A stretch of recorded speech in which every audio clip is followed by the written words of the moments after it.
മാതൃഭൂമി വ്ളോഗ്സിലേക്ക് സ്വാഗതം. ഞങ്ങൾ കാസർഗോഡ് മംഗലംകളി ടീമാണ്. ഇത് ഞങ്ങളുടെ ട്രെയിനറാണ്. അപ്പോൾ ഇതിൻ്റെ ചരിത്രങ്ങളെല്ലാം അരി പറഞ്ഞുതരും. ഭരണെടുക്കം MRS കുട്ടികളാണ് ഇവിടെ മംഗലംകളി കൊണ്ടുവന്നത്. പിന്നെ മംഗലംകളിയെ കുറിച്ച് പറയുകയാണെങ്കിൽ ആ ഒരു സമുദായത്തിൽ പെട്ട ഒരു ആചാരാനുഷ്ഠാന കലയാണിത്. മംഗലംകളി കല്യാണ വീടുകളിൽ നടക്കുന്ന ഒരു കലയാണിത്. പിന്നെ കല്യാണത്തിൻ്റെ തലേ ദിവസം ആണുങ്ങളെടുത്തും പെണ്ണുങ്ങളെടുത്തും വധുവരന്മാരെടുത്തും രണ്ട് വീട്ടിലും ഉണ്ടാവും. രാത്രി തൊട്ട് തുടങ്ങും, പിന്നെ രാവിലെ വരെ ഉണ്ടാവും മംഗലംകളി. ഇത് ഇതിൻ്റെ വാദ്യോപകരണം തുടിയാണ്. ഇതിൻ്റെ വാദ്യോപകരണം ഇതിൻ്റെ തോലിപ്പോൾ കിട്ടുന്നില്ല. ഇതിൻ്റെ പ്ലാവ് കൊണ്ടാണ് ഇതിൻ്റെ കുറ്റി ഉണ്ടാക്കുന്നത്. പിന്നെ ഇതിനെ ഉപയോഗിക്കുന്നത് കാട്ടുമൃഗങ്ങളുടെ തോലാണ് ഇതിനെ ഉപയോഗിക്കുന്നത്.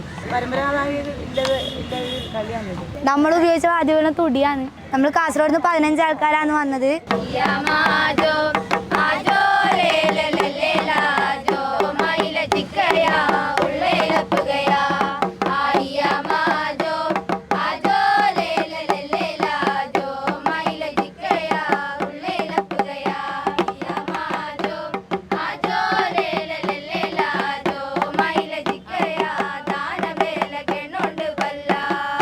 ഇപ്രാവശ്യം നമ്മൾ ആദ്യമായിട്ടാണ് വന്നത്. ഇതൊരു സ്റ്റേജ് പെർഫോമൻസ് ആയിട്ടാണ് നമ്മൾ വന്നത്. അടുത്ത വർഷം മുതൽ ഒരു മത്സരമായിട്ട് തന്നെ എടുക്കാമെന്ന് പറഞ്ഞിട്ടുണ്ട്. നമ്മളെ പ്രോത്സാഹിപ്പിച്ചതിന് നമുക്ക് ഈ വേദി ഒരുക്കി തന്ന എല്ലാവർക്കും മാതൃഭൂമി.comന്റെ പേര് നമ്മൾ നന്ദി അറിയിക്കുന്നു.